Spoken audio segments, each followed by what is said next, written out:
Ito guys, dito yung location ng bato. Ito yung bato na pwede mo iwasan at magpahinga ka, magpalit ka muna dito. Pag makita mo yung terror shark, punta ka dito sa pinakatuktok niya. Sumahanap to dito sa between sa 5 and 6 na malapit. Wala kasing coordinates itong kulukoy na lugar to, kaya ganun talaga.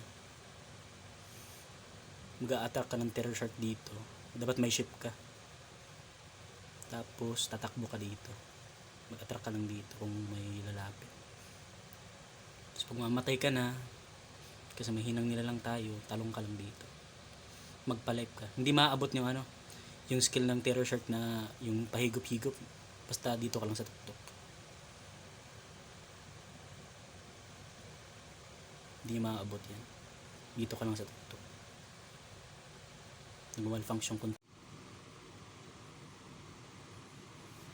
tactics lang tayo, mahina kasi tayo dahil hindi tayo mananalo sa sa lakas ng fruit natin na Buddha, hindi kaya. Tactics na lang at trust laban ulit para mapatay ang terror shark. Banatan mo na damage habang merong lupa, banatan mo, banatan natin. Ganito lang yung tactics pag hindi kaya.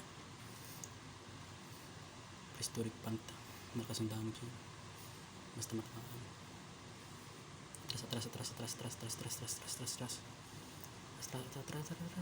Atras. Tactics tayo. Hindi kaya, pag hindi kaya, atras. Dapat malapit ka sa bato na ganitong klase para makakover ka kaagad. Palit ka muna, hintayin mo ang terror shark, patayin mo. Kung mahinang klase ka, ganitong taktik ang gawin mo panglaban sa kanila. These are the only tactics I could give you if you want to raid a terror shark, and dapat malapit ka sa bato na ganitong klase. Palive ka muna, tapos engage ka ulit, atras ulit, palive ka, ganun lang. Pag makaskill ka, banatan mo. Okay, let's go. Ready ka na ba, baby shark? Baby shark, ready ka na ba? Patay ka na sa akin ngayon. Mamamatay ka na sa akin, baby shark. Yes.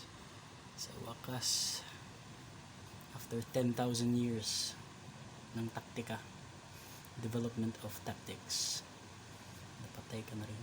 Teka, nasan yun? Ayun, nice. Okay, nice, makagawa na ako ng makadamage na ako nito.